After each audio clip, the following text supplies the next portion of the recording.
दोस्तों, आप सभी जानते हैं कि मानव जीवन के लिए रोटी, कपड़ा और मकान से भी ज़्यादा ज़रूरी है बिजली, पानी और हवा। क्या आपने कभी सोचा है कि किस तरह ये संसाधन हम तक पहुंच पाते हैं और हमें इनका कैसे इस्तेमाल करना चाहिए? क्या आपको ये सोचकर अचंभा नहीं होता कि किस प्रकार ये प्राकृतिक चीज़ें बनती हैं? कहीं हम इनका अति उपयोग करके इन्हें नष्ट तो नहीं कर रहे हैं?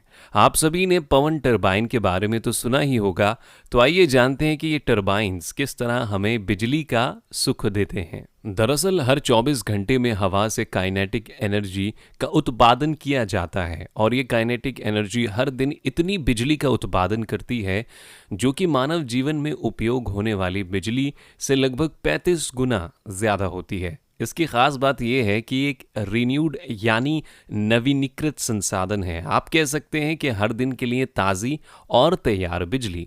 अब आप अंदाज़ा लगा सकते हैं कि इतनी भारी मात्रा में बिजली का उत्पादन होना और फिर उसका पूरी तरह से इस्तेमाल भी ना हो पाना कोई शाबाशी की बात तो नहीं है। तो हम इस अविश्वसनीय मात्रा में ऊर्जा का दोहन कैसे कर सकते हैं, या फिर क्या पूरी तरह से हवा से विश्व शक्ति बनाना संभव है? पवन ऊर्जा यानी हवा बनाने की प्रोसेस बहुत ही सिंपल होती है। हालांकि इसे प्रकृति का एक अजूबा ही कहा जा सकता है। एक रोटर के चारों ओर पोलियो ब्लेड की एक श्रृंखला हवा को पकड़ लेती है और इस काइनेटिक एनर्जी को रोटेशनल एनर्जी में बदल देती है। पहले के समय में इस काइनेटिक एनर्जी को गेहूं पीसने या पानी को खींचने में इस्तेमाल किया जाता था, पर आज के समय में तकनीकी तरक्की के कारण ये एक जनरेटर में बदल जाता है जो बिजली का उत्पादन करता है। इन टरबाइन्स का आविष्कार 19वीं शताब्दी में हुआ था और ये हवा को रोटेशन एनर्जी और फिर उसे बिजली में बदल देने का काम करते हैं। अब कितनी ऊर्जा का उत्पादन होगा, ये 3 तथ्यों पर निर्भर करता है: ब्लेड्स का आकार, ब्लेड्स का डिजाइन और रोटर को मोड़ने वाली हवा की मात्रा। सबसे पहले ब्लेड ओरिएंटेशन। पवन टरबाइनों और उनके रोटर के साथ वर्टिकल एक्सिस या हॉरिजॉन्टल एक्सिस पर डिज़ाइन किया जा सकता है।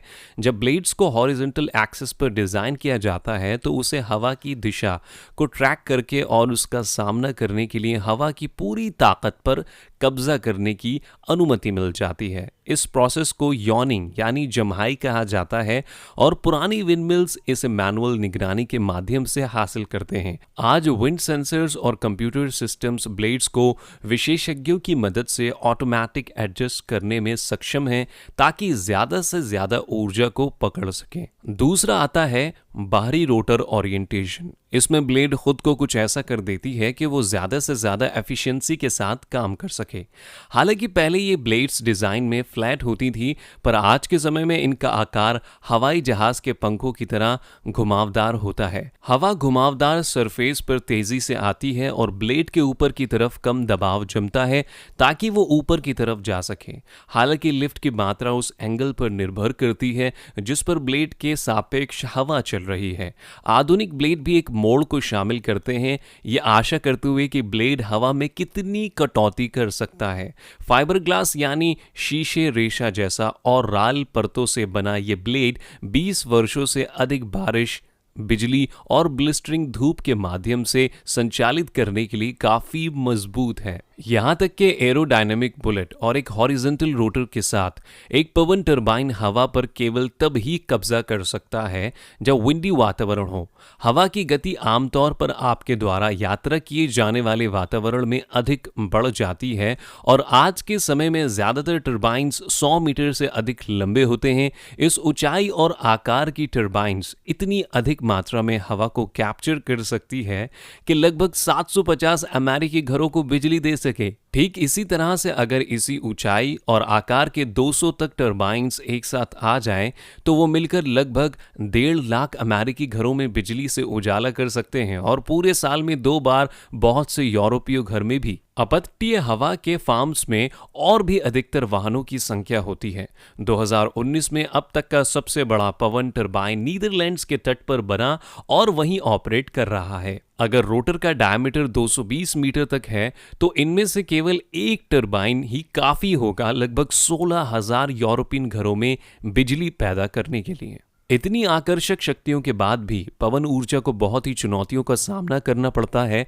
हालांकि हवा एक स्वतंत्र और असीमित ईंधन है, लेकिन टरबाइन कितना भी बढ़ाया कुशल क्यों नहीं हो, फिर भी हवा को बिजली में बदलने की इसकी एक लिमिट होती है। इसका मतलब यह है कि एक टरबाइन मनचाही क्वांटिटी में बिजली का उत्पादन नहीं कर सकता। जर्मन भौतिक विज्ञानी एल्बर्ट बेट्स ने बताया कि कुछ मात्रा में हवा को ब्लेड की कटाई करने के लिए रखना चाहिए। इस हिसाब से एक तरफा केवल हवा की ऊर्जा का 59.3% ही बदल सकता है। कुछ लोगों को ऐसा भी लगता है कि टरबाइन प्राकृतिक दृश्यों को बाधित करते हैं और पवन ऊर्जा की इंटरमिटेंट अवेलेबिलिटी विद्युत ग्रिड में एकीकृत करने की प्रक्रिया को मुश्किल बना सकती है। लेकिन इन सब चुनौतियों के बावजूद भी आधुनिक पवन टरबाइनों ने पवन ऊर्जा को बिजली का सबसे कुशल और सस्ता स्रोत बना दिया है। यानी अब बिजली का उत्पादन करने के लिए बहुत ज़्यादा समय या मेहनत नहीं लगती। पवन टरबाइन पहले से ही दुनिया भर के लोगों के लिए आवश्यक ऊर्जा प्रदान करते हैं और फिर किसानों के लिए तो पवन टरबाइन पैसा कमाने का एक जरिया भी बन सकते हैं। हवा से संबंधित की जाने वाली भविष्यवाणियों, विद्युत ग्रिड के इंफ्रास्ट्रक्चर और ऊर्जा भंडारण में हो रहे निरंतर सुधार अगर इसी तरह चलते रहे तो पवन ऊर्जा हमारी सभी पूजा समस्याओं को दूर कर सकती है। तो देखा आपने कि किस तरह इतनी लंबी चौड़ी प्रक्रिया को पार करने के बाद बिजली हम तक पहुंच पाती है। हालांकि आधुनिक तकनीक ने काम आसान भी कर दिया है और इसमें अब समय भी कम लगता है, परंतु फिर भी हमें इन संसाधनों का सही उपयोग करना चाहिए और इन्हें नष्ट होने से बचाना चाहिए। यदि आपको हमारी ये वीडियो इन्फॉर्मेटिव और रोचक लगी हो तो चैनल को सब्सक्राइब करना ना भूलें। साथ ही कमेंट में बताएं कि आप किस तरह की वीडियोस देखना पसंद करेंगे।